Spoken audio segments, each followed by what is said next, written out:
other safety stuff, that is my problem, not yours. Now, we have never had to use any of it, and that is because we have rules on this boat. So let's keep that streak rolling, okay? I do ask that you stay seated the entire tour unless I give you permission to stand up. Now, the most important rule, you'll notice you're on a very full pontoon right now. If you stand up when I say you're allowed to do so, don't all rush to one side of the boat.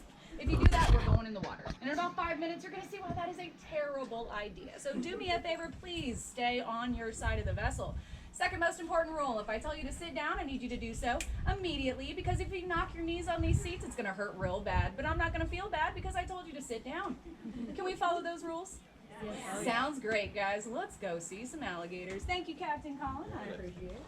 Put the alligator chain up. This will keep the gators off the boat. I mean, you laugh. It's worked every time. 100% success rate from the chain. Do you have shots? I need you to have them on my please. Dr. Elvis will be back up from the dock. That's Kylan Dalton.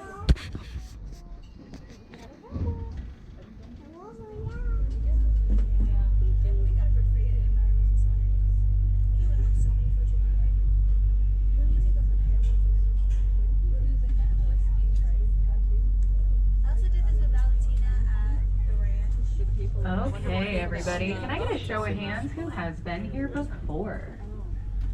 Okay, a couple of you, but mostly newbies. Welcome back for those that have been. For those of you who've never been here before, let me reintroduce myself and where you are at. Again, my name is Captain Katrina, and this is Wakulla Springs. Give me 1 second, guys.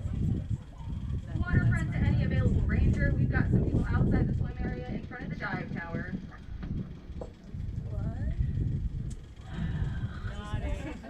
Let's go downriver where I don't have to deal with that anymore, guys. And moving on.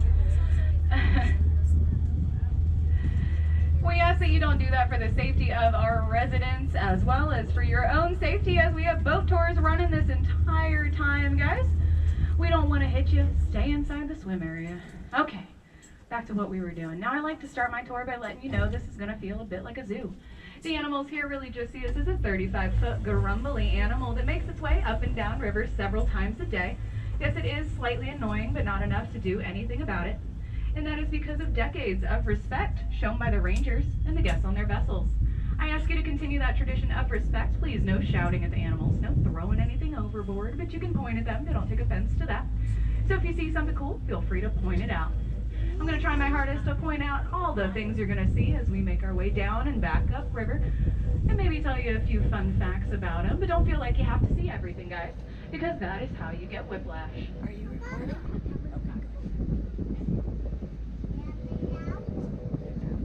Now, is there anybody here to see manatees right now? Why? It's not that time of year. Why are you here to see manatees? It's the summer. Manatees come here in the winter. I love how you just threw him under the bus, Tara. She's like, he is. Totally not me, this guy. But lucky for you guys, we have had some mom and babies hanging out all summer. I'm going to pause right there. If you look out to your left, you're going to see this beautiful gray bird. Out to the left, near those grasses, he's very tall. That is a great blue heron. It's a juvenile, very likely only about 4 months old. They grow incredibly quickly because they're very edible size when they're tiny. Like I said, I know this is a juvenile because his feathers aren't in full adult plumage yet. Our great blue herons actually nest somewhere else. They're in the park over the winter, leave during the summer, and then come back during the fall. So it's the first one that's returned this year. Now, as I was saying, manatees come into warm water in the winter, but we have had some mom and baby parents hanging out all summer. Every mom we have in the park right now has crop scars somewhere on them. So we have a feeling they brought their babies in here to keep them from experiencing the same trauma that they went through out in the open ocean. So we are probably going to see some today, but I can't promise anything. This time of day they tend to get sick of our boat tours, so they'll hide from us. Now, there's a few things around you that I want to tell you about. I'll let you know about these birds in a second to the right, but I am going to recommend you look out to the left.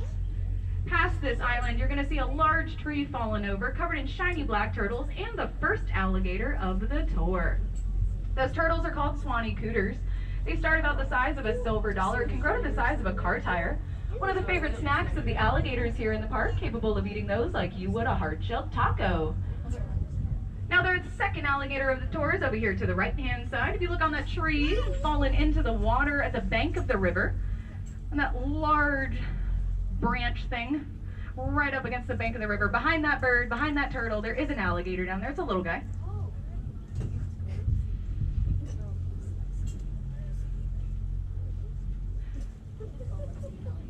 Now, we like to say that you're going to see over 10 alligators on this tour. Truth is, you're probably going to see way more than 10, but we like to keep the number low so the other parks in the state feel better about themselves. If you look to your right on this limb sticking out of the water, you're going to see lots of tiny little turtles, the tiniest of shell stations. How cute. There's definitely a nest over there. Those guys probably hatched about 4 months ago, give or take. We call that a shell station in the park. Now, as we make our way around this curve, we are going to say goodbye to civilization, because for 3.5 full miles, there is no boating, fishing, canoeing, kayaking, swimming, or the like allowed on this part of the river, except for the tour that you are on right now.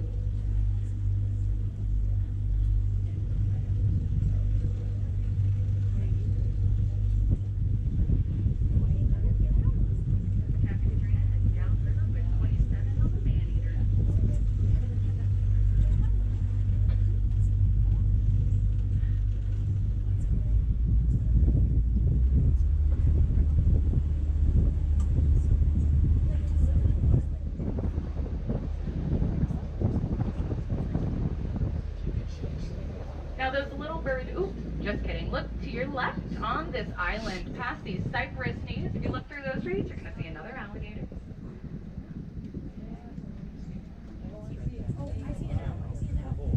And maybe one in these grasses out to the left as well, but it's normally her tucked down, maybe. Nope, she moved on to the island.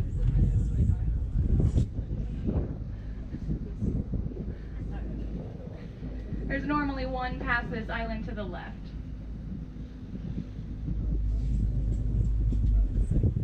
Nope, it's been replaced or turned into a bird. Wow. Now that bird out there is called a white ibis, that white bird with the long orange bill. Easily identified by that orange bill, white ibis can actually sense barometric pressure. That's why we call them the hurricane bird, because they can actually tell when hurricanes are coming. If you see a lot of them leaving an area, you should also leave, go somewhere else. They're the first to return when a storm passes, so they'll let you know when it's safe. If you ever wondered what the Miami Hurricanes mascot is supposed to be, Sebastian is supposed to be a white ibis. Now when I say supposed to be, if you've ever seen that mascot, he totally looks like a duck. That does not look like an ibis. Look to your right, guys. There's going to be several alligators on this embankment to the right-hand side, so just keep your eyes over here occasionally. You might see a couple of them. Big smile for you. Hello. Oh shit, doesn't feel it on their face. Now, if you look to the left, at the top of that solitary tree, you're going to see the remnants of our osprey nest. Again, that's top of that solitary tree out there in the middle of the river. Again, our osprey have been nesting here for about 7 years. They rebuild that nest every year because they kind of leave it to its own devices.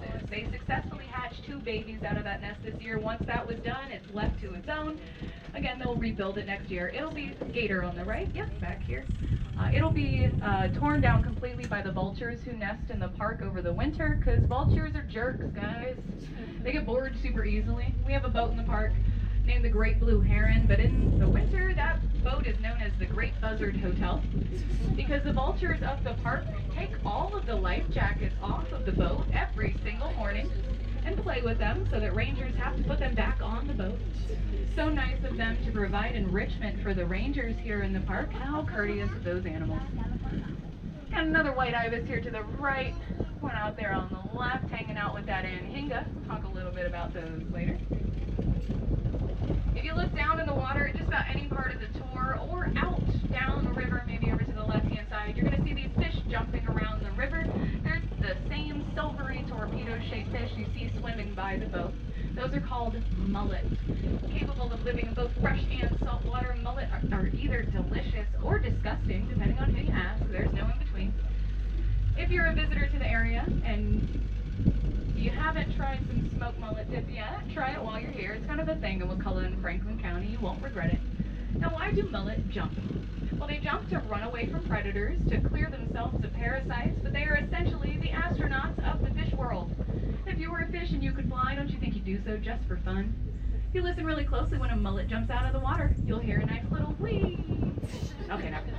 To the right up here is a beautiful female Anhinga. Hey, gorgeous. That's her tree right there. She hangs out there all the time. Now I can tell that's a girl because her neck is tan. The boys' necks are completely black. Anhingas do not have oil glands in their feathers, actually relying on their feathers to absorb water. It helps them dive down deeper when they're hunting for fish. They can stay underwater for up to 300 feet and dive 60 feet down into the water column. They are incredible fisher birds. But that just means they have to dry their wings out almost completely before they can fly. So you often see them with their wings outspread on cypress knees or limbs dipped near the water, because like I said, they need to dry out their wings completely before they can fly again. To the right is the only form of civilization you're going to see out here. It's our dry dock. It's how we take our boats out of the water. As you can see, my boat is broken right now. I did not break it. Someone else did. Caught one of the electrics on fire the other day. That was a fun tour. Gator to the right. Nobody was injured, and they got 20 minutes of just hanging out in the sanctuary. There wasn't a single complaint on that boat. They had the best time. Like, we got to finish the tour, and we got to go where we're not supposed to go. 10 out of 10. Coming up on the right side of the channel is a very tall white bird hiding in those grassy reeds just in front of us on the right side. That is a great egret, the second largest wading bird out here at Wakulla Springs. They were actually almost poached to the point of extinction because of two feathers that are on their body are very lacy, and they were used for ladies' hats. Protections were put into place banning the poaching of those birds, and they were able to recover completely, but the banning of poaching is still in place.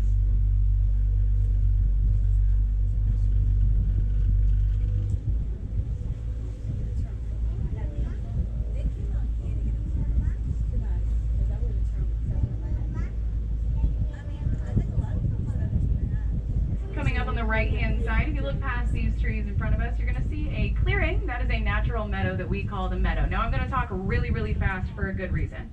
One of the most important archaeological sites in the park, we have found artifacts dating back 15,000 years to the last ice age. 3 separate indigenous tribes have used this spot because it is the highest elevation of this part of the river. Sorry, there is some very exciting stuff happening in front of us. There's a manatee on the move, guys. That's the only thing that makes that much wake. If you're on the right-hand side, you can stand up. If you'd like, I'll finish the meadow talk in a little bit because they are booking it. Oh yeah, look at them. Oh, coming towards us. Oh. Are you catching it? If you're on the left-hand side, I do ask that you stay seated so people can see over top of you. Please be courteous of those around you, guys.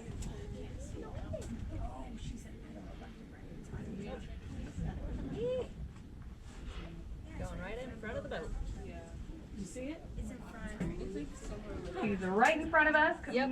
Probably going directly under the boat. He is. Yep. Don't worry, guys. We do have prop guards on all of our vessels. I just don't want to startle her, so we're just going to sit here for a second.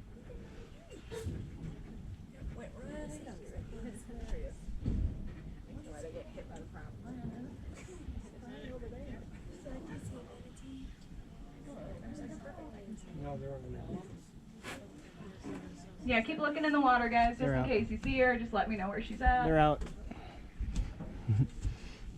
Nope. She gonna hang out at the bottom of the channel, it sounds like. Big mullet jump. That's that fish I was talking about earlier. Where'd you go, Mama? She's like, I swam really fast to stop.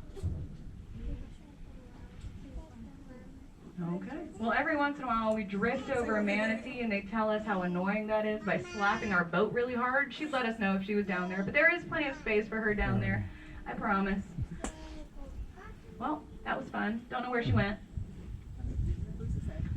Magic disappearing manatee. Oh, right there. There she is, out to the left, guys. Yep, this is a mom and baby. Sorry, guys, just hold on. I'm going to back up just a little bit. Again, mom and baby. Baby's closest to us. Now, manatee can live up to 40 years in the wild, 60 years in captivity. They are 95% muscle, making them incredibly susceptible to cold snaps, which is why they come into areas of warm water like Wakulla Springs, which is 69 degrees all year round during the winter, to escape from the frigid temperatures of the Gulf. super hot outside, but I did tell you earlier, some mom and babies are in here because every mom we have in the park right now does have prop scars somewhere on them, and they knew their babies would be safe here. When it snowed here in the park in February, this is the time to come. When it's cold outside, it snowed here in the park, we had 3 inches of snow on the ground, and you could see 90 manatee right off the boat dock. Wow. Didn't even have to go on a boat tour. From the dock, you could see 90 manatee. Now, they do return to the same area of refuge year after year, guys. So if you see a cold snap coming to Wakulla Springs, please make your way out here because the likelihood of us breaking 100 this year is very high. Especially since I think we've had at least 2 babies born in the park this year, and these mom and babies aren't going anywhere. They're going to stay the whole time. Now they are mammals, like I said, which is what makes them susceptible to cold snaps. But mom does feed her baby milk. Her nipple is located in her armpit so that mom can feed on the grasses at the bottom of the river. Baby can tuck up right next to her and have a snack at the same time. Babies are born after a year of gestation at 60 pounds and 4 feet long. That is a pretty big baby, but compared to mom, who can get up to 3,000 pounds and 13 feet long, they're pretty tiny. This is feeding right here. You guys are watching feeding. That's exactly what's happening right now. That's adorable. Okay, little nuzzle. So cute. Now, mom and baby do talk to each other. They communicate using squeaks and clicks, mom and baby especially more so, but the entire herd will talk to each other. Often called a sea cow, they are more closely related to the elephant. They do have a trunk. It's just much shorter than an elephant's trunk. They also have 3 or 4 toenails on their front flipper, something in common with the elephant. Now, we get asked a lot, do the alligators and the manatee get along? Well, alligators do not mess with manatees, as they really have no natural predators in the wild. They just get too big. Getting up to 500 pounds in the first 2 years of their life is much too big for most alligators to deal with. But if the baby is any sort of enticing, mom is never too far away. And I just told you, 3,000 pounds of 95% muscle is not something to laugh at, guys. I watched an alligator get a little too close to a baby manatee once, and mom responded by swinging that powerful 95% muscle tail of hers and launching that gator 10 feet out of the water. Alligators do not mess with manatees, and only if they're really dumb, and only once if they do. Now, unfortunately, because they have no natural predators and they hunt grass, they are kind of stupid. But that's because they can be. They don't have to be smart, guys. But unfortunately, you guys were born as people, meaning you have to worry about things like mortgages and mowing your lawn. So I do ask, if a manatee approaches you in the water, whose responsibility is it to get out of the way? It's yours, because you're a smart human and they are just silly little manatees. I'll take a second to remind, ooh, crawfish out there. Good catch, Cormorant. I'll take a second to remind you, it is completely illegal to feed, water, harass, touch, or otherwise impede the life of a manatee here in Florida, and for good reason. Unfortunately, they are very trusting animals, thinking that everybody has their best interest at heart, but we know better, guys. We know that's not true. The more interactions we have with them, the more they trust humans, and boat strikes are one of the #1 causes of death of manatees here in Florida, because they will come up to boats thinking those people have something for them and then get a prop in return. Even if they manage to miss the prop, if they get struck by a vessel, it can actually knock them unconscious because their lungs are very close to their back, and they do have to breathe air. So if they get knocked unconscious and make their way down to the bottom of the water column and cannot regain consciousness in time, they can actually drown. So again, treat these animals like the wild animals they are, respect them from a distance, come check them out on the boats at Wakulla Springs, and otherwise leave them alone. How long do they stay with their... So the girls tend to stay together a lot longer. Boys about 3 to 4 years, but the females can stay around each other for their entire lives. Okay, guys, we're gonna say bye to this mom and baby. Thank you for showing up. You can return to your seats.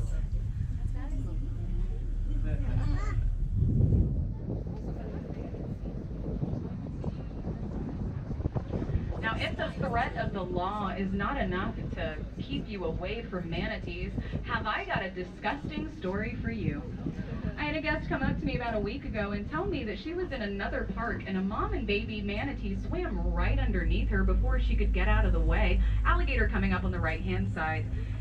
Two days later, she found herself at the eye doctor having a conversation with him, and he looks at her and said, well, hang on, I'll back up a second. She said her eye looked like that guy from the Goonies, a little blue heron flying right in front of us. So she goes to her eye doctor, and he says, well, ma'am, where do you think the poop goes? Hey guys, manatee poop floats. It goes up. So she got a bacterial eye infection from a manatee. Again, if the law is not enough to keep your distance, could you imagine explaining how you got pink eye from a manatee to your coworkers? That'd be embarrassing. Keep your distance, guys. It's for your best interest and theirs.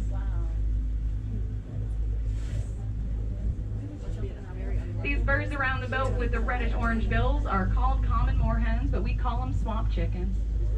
They kind of sound like chickens. They have chicken feet, but we really call them that so we get to call their little babies chicken nuggets. At about 2.5 months old, those chicken nuggets graduate to chicken tenders before becoming full-blown swamp chickens. Now, an interesting fact about those guys, they actually lay 2 sets of eggs per nesting season. They'll lay the first set of eggs, wait for the babies to get up to about 2.5 months old before laying the second set. The juveniles will actually help raise the new chicks.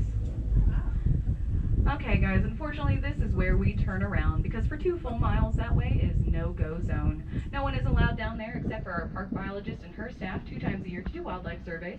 Other than that, those animals have never heard a boat motor turnover, never had to fight a fisherman, never been harassed by teenagers. They're living their best lives. Now 2 miles down there is a bridge with a fence across it. The fence does not extend into the water, allowing things like manatee and fish to swim underneath. Birds can fly over, everything else can walk around, but it keeps the riffraff, aka people, out. That's a swamp chicken laughing at my joke over there. Now I'm going to be honest with you guys. Every once in a while I have a guest on my vessel tell me they don't agree that 2 miles is inaccessible to people. And I have to be nice because I'm a state employee. But the truth is I cannot disagree anymore if I try. Now there is a manatee directly in front of us and one over to the left-hand side, so I'm just going to creep through the channel. But just so you know, get one out in front of us, one off the front left corner of the boat. If you look forward or if you're on the left, she's right there. I do see a prop star on this one. She'll probably drop down into the channel. Again, they didn't get them here. We got prop guards on our boat. Anyway, that 2 miles keeps our swim area safe, guys. If you back an alligator into a corner, it's going to bite you. But if you give it space to run, it'll do that instead. So if we want Wakulla Springs happy, healthy, and safe for your children and your children's children, we need that 2 miles right there to stay exactly how it is right now. We call that the $1 million view in the window into wild Florida. Those manatees are out here on the left-hand side. Again, another mom and baby pair.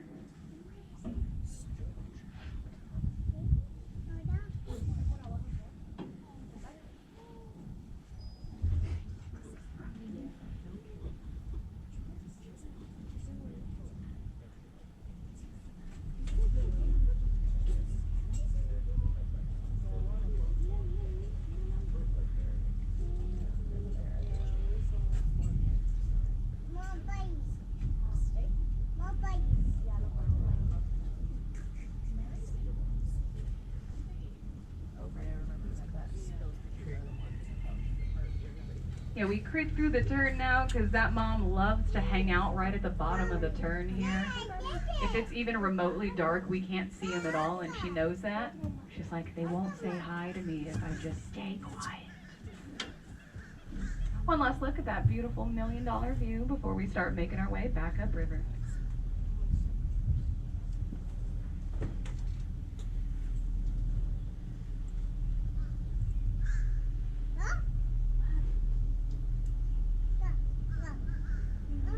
If you look at these limbs dipped in the water on the right-hand side coming up, you're going to see some little turtles. Those are called yellow-bellied sliders.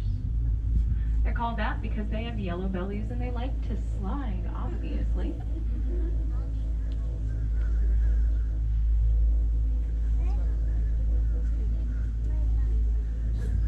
What's up, dude?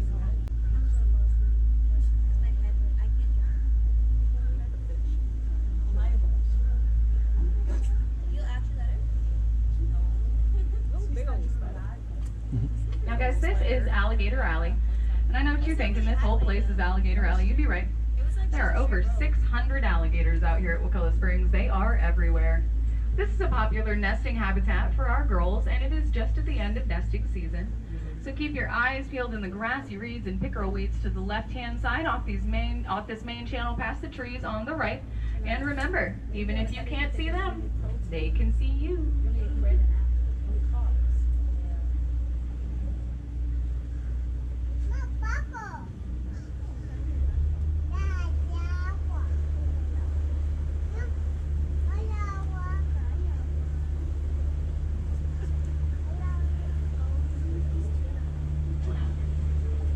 awesome mullet. If you look down into the water, ooh, good spot there, gator back there on the right. Again, those are those silvery torpedo-shaped fish you see swimming around. If you were in the swim area, you probably saw them there as well. They're all over the place. Definitely our most common fish out here at Wakulla Springs. Swamp chicken taking a bath to the right. Hello.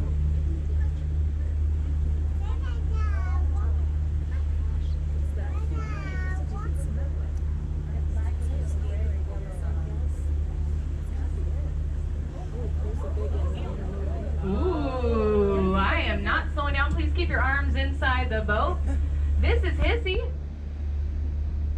Hi, Mama. Moving out of the way. She's called Hissy for a reason, guys. She hisses at our boats, and I have not seen her in about a week and a half, which means she probably had a very large meal somewhere and tucked herself away, which means she's in a mood right now, so we're just gonna keep moving. Sounds good. She's called Hissy. Like I said, she hisses at our boats, but for good reason. She had babies hatch about a year ago that are right off the channel, and she doesn't like when we park this big giant boat next to her tiny little noodles. She's just being a good mom, guys. Now, alligator mothers will defend their babies to their death. We have an alligator in the park who's missing her front two paws. She actually lost them defending her babies from another alligator. She did have 2 clutches of eggs after the incident occurred, still a great mother, but she was kicked off her nesting island this year, so Frances is officially retired, but I think she has earned that retirement. Alligator out there to the left, as well as some chicken nuggets hanging out right next to that alligator. Move, please. I will say that birds know, for the most part, that they're relatively safe during the daytime. Alligators prefer to take down things that don't even know they're there and hunt under the disguise of night. That they're ambush predators. So the birds know that during the day, as long as they know where the alligator is, they're relatively safe. Now, that doesn't mean always.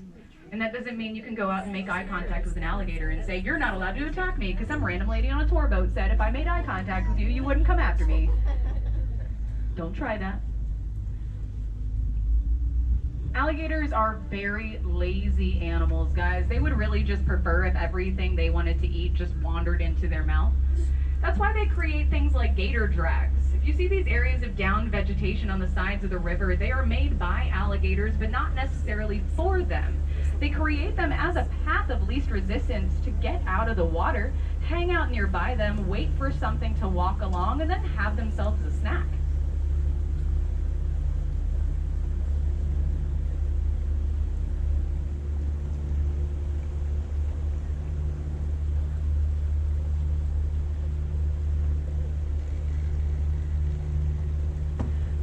We've also witnessed alligators hunting in the park.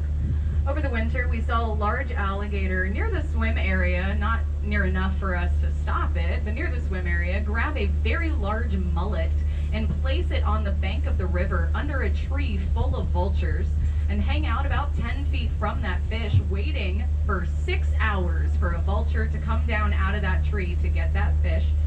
It was pretty impressive.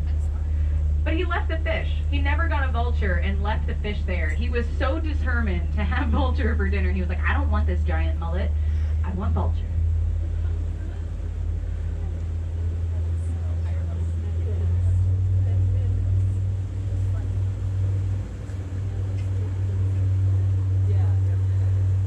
Now, we do tell you to respect these wild animals, but the truth is, alligators are really afraid of people. We're way too much work, we're loud, we're crazy. But if you don't want to be chased or attacked by an alligator, they can swim way faster than you and run way faster than you as well. The best thing you can do is just leave them alone. They're not going to come after you unless you approach them. The University of Florida, a university here in the state, released a paper 2 months ago stating that 95% of alligator incidents are the human's fault. I think that's low. I think it's 99%, but we'll give something for that one gator that was just out for revenge.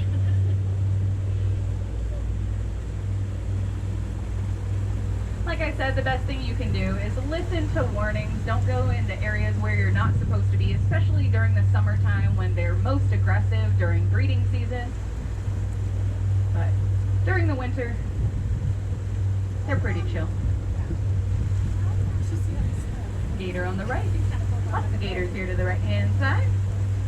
Another one under these trees, hanging out with that ibis. Some double-crested cormorants out here to the left, and an anhinga cosplaying as a double-crested cormorant. She's like, they can't tell. They can't tell I'm not one of them. If you see one of these birds launch out of the water into flight, it is a cormorant. Anhingas cannot do that. If you see a bird attempting terribly to fly as it leaves the water, that is an anhinga. They normally just give up and dive back down to swim away. Gator on the right. Okay, guys. There's another manatee coming up in front of us, I do believe. Now, the easiest way to tell where a manatee is in the water is by what is called a manatee slick. They're an area of water that's less slick because of them breaching the surface in some way. Normally, it's their back or their tail or the bubbles they leave behind. Now, most people think those bubbles are coming out of their mouth, but guys, they're coming from a place a little farther south. Yes, they are prolific farters. Out to your left, if you look about 30 feet straight out to the left, she's swimming downriver, coming up for a breath. Look behind you just a little bit. There she is, right there. 1, 2. See him? Where I'm pointing. Woo. 40 feet out. They're swimming away. Somebody drive the boat. I'm looking at manatees. No.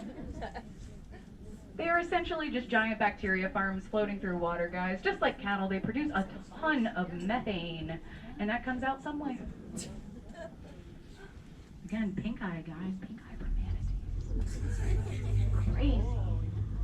I looked at her and I was like, I wish you hadn't told me that, but I am literally telling every single boat I have forever that story now. If you missed that osprey nest the first go around, it's in the middle of the river, just in front of us a little bit, at the top of that solitary tree.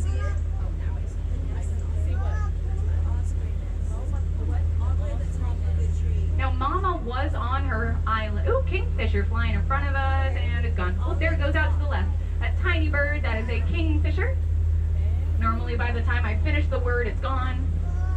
Mama was on her island coming up here to the right, behind this tall, skinny tree.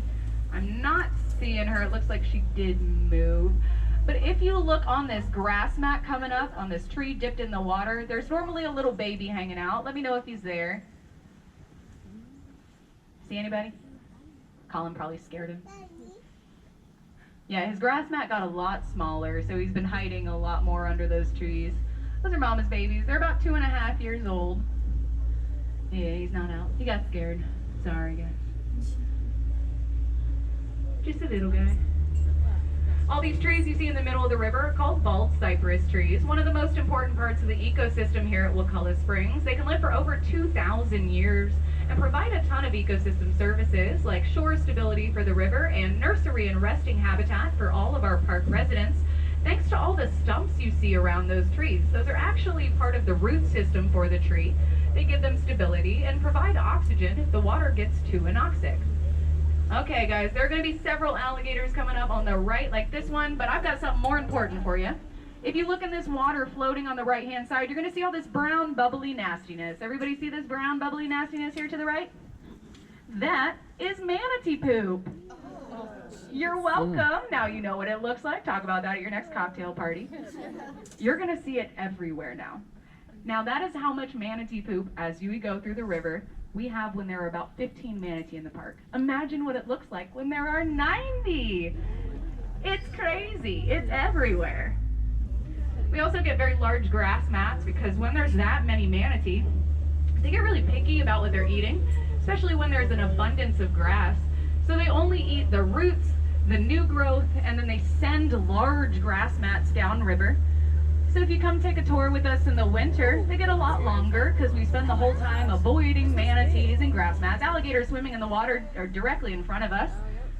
Now they do get the right of way here at Wakulla Springs, guys, so we'll let her cross.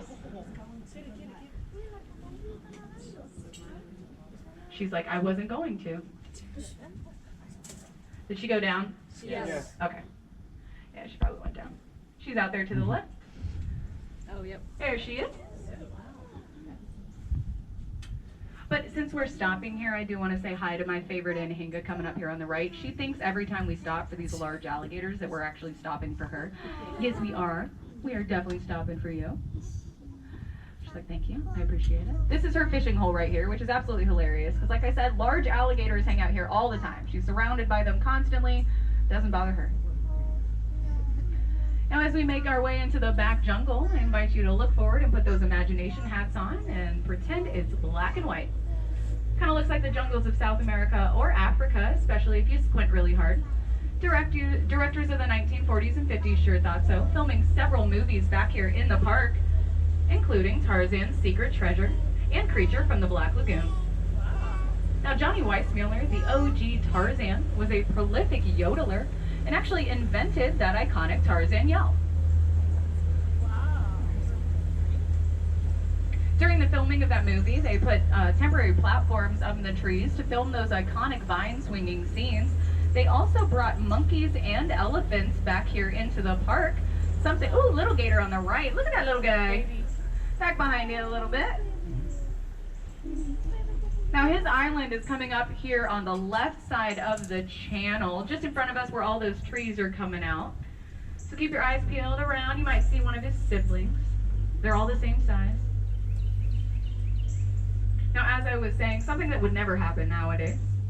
And all of them left when filming concluded, unlike another park in the state of Florida that shall not be named. Silver Springs. Anyway, if you come across, ooh, little turtles to the right. Look at those tiny little guys. If you ever come across a rhesus monkey in the wild, if you ever find yourself at Silver Springs and come across a rhesus monkey, don't look them in the eyes, guys. They really don't like that, like at all. They are not friendly.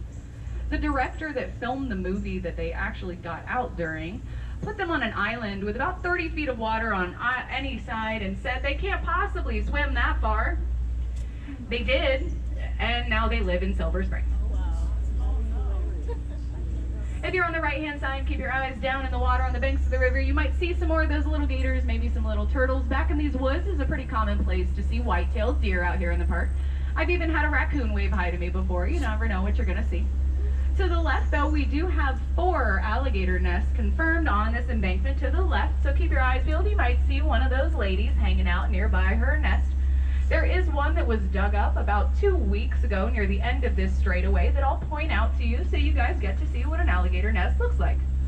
Now, Mom, thank goodness, moved her babies off the main channel. It was about to be the most stressful. Ooh, gator to the right. Hello, Mama. Her nest is actually back there on that embankment to the right. Kind of. What was I saying? Oh, she dug her nest up about 2 weeks ago, and she did move them off the main channel, which is good because once you see it, she was about eye level with us.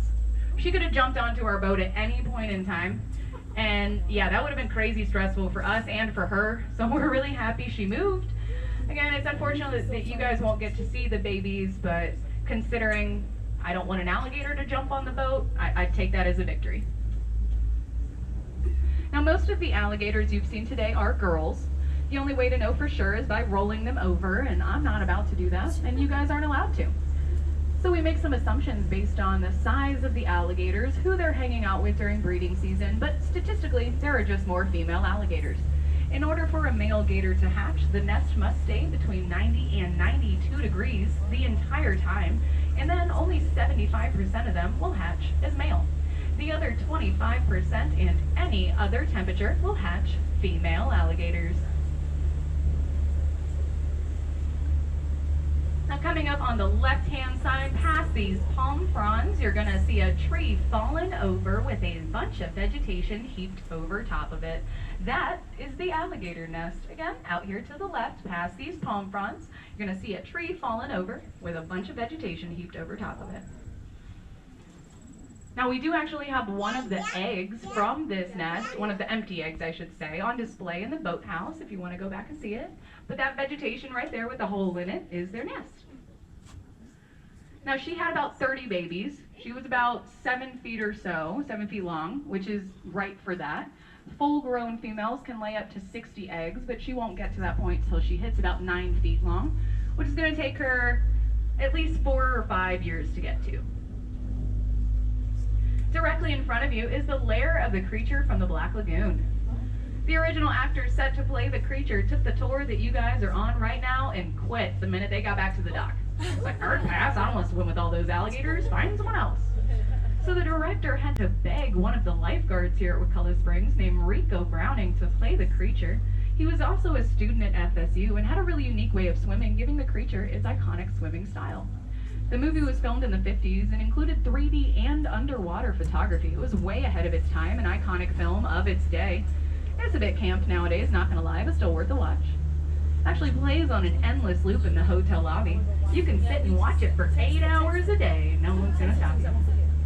But if that doesn't sound like your style and you happen to be in the area on October 25th, come back and join us for the Creature Feature. We play the creature from a Black Lagoon on a large inflatable out in front of the swim area. Not in the water, guys. We don't want it to get too exciting, just spooky enough for Halloween. The event itself made it up to about 300 people last year, so if you want to come back and join us for the Creature Feature on October 25th. I will unfortunately be out of town because my brother is getting married. I would rather be here. Ohio at the end of October? Are you kidding me? Ugh. Now guys, I've been doing a lot of talking about charismatic megafauna, big things like manatees, alligators, and birds that people like to look at, and so do I, don't get me wrong. But I want to take a second and talk about one of my favorite unsung heroes here at Wakulla Springs. See if you can guess who I'm talking about. I can see a ton of them where I'm at right now. These animals are the world's most efficient predator. They hit their target over 90% of the time. To put that in perspective, owls and hawks only hit their target about 20% of the time. Amateur numbers compared to our friend.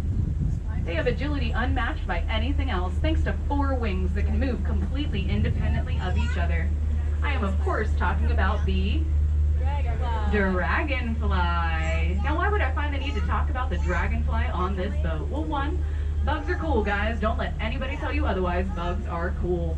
2, they're the most efficient predator in the world. How cool is that? But 3, and most importantly, they almost exclusively eat nothing but mosquitoes. Guys, they are the only reason it's not absolutely miserable here all summer long. So do me a favor, thank the next one you see. Tell them Captain Katrina sent you.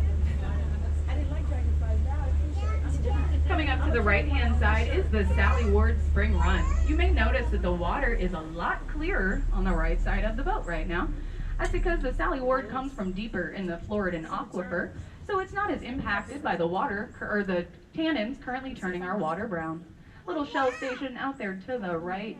When the Sally Ward is clear, it can be used by manatees as nursery habitat, but unfortunately due to the snow and some storms we've had recently, there are some down trees. Once alligator nesting season is over, some rangers will take a canoe out there with a chainsaw and clear those trees out, and guys, I am very excited to do that. Rangers are crazy. Takes all kinds, guys.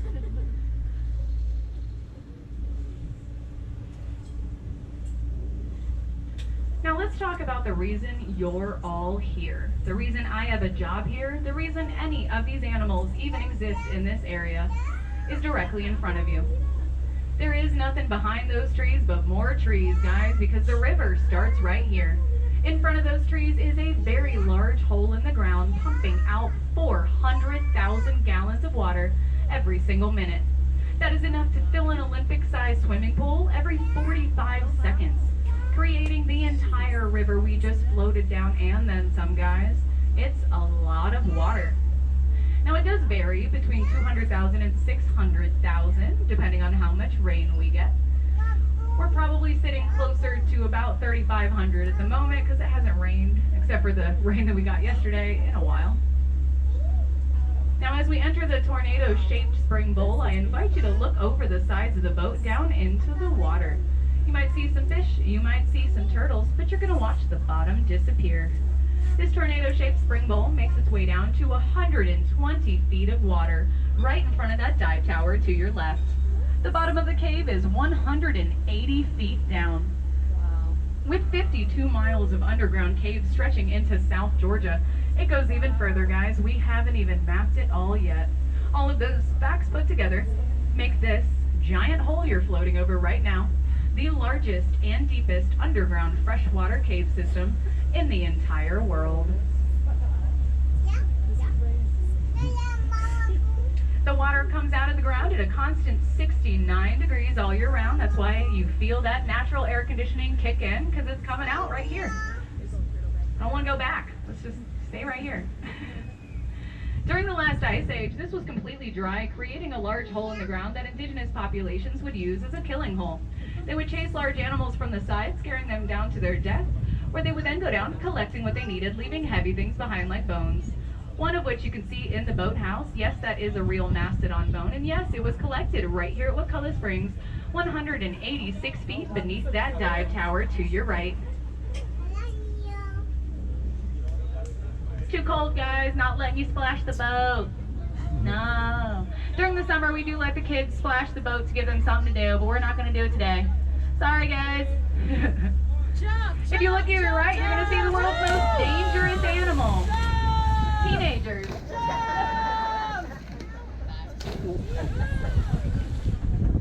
Now we do have people in this swim area 365 days a year. As long as there's no lightning, you're welcome to come out here and swim.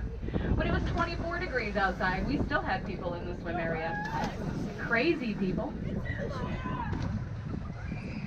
Now, let me address the elephant, or shall I say manatee, in the room.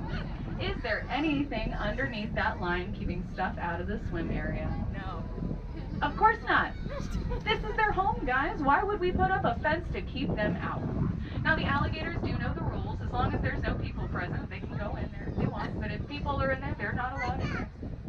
Like I said, guys, alligators are afraid of people. The only time we have issue with alligators encroaching in that territory is during the summer, busiest time of year, unfortunately, when large alligators are pushing smaller alligators out of territory. Every once in a while, we'll have a 5-footer look over at that spot and say, oh, that's a big spot for me to go hide.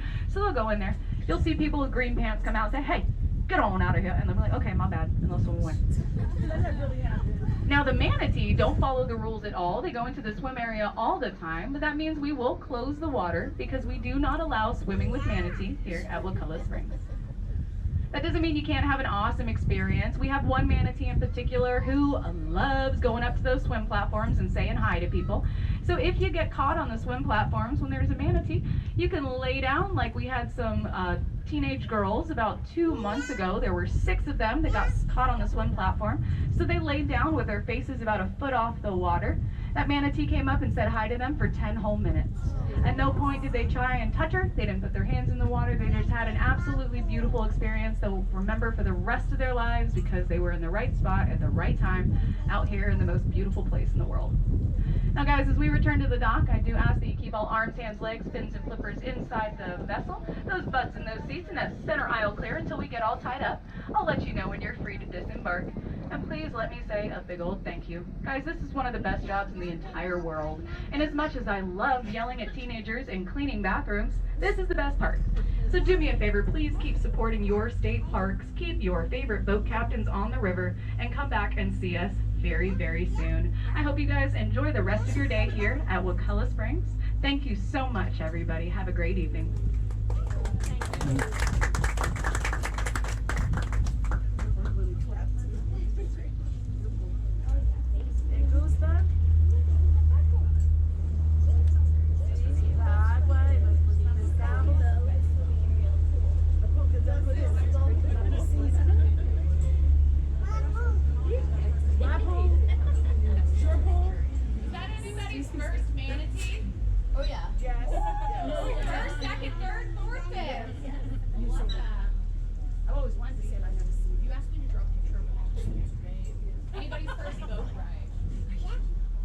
He said, yeah.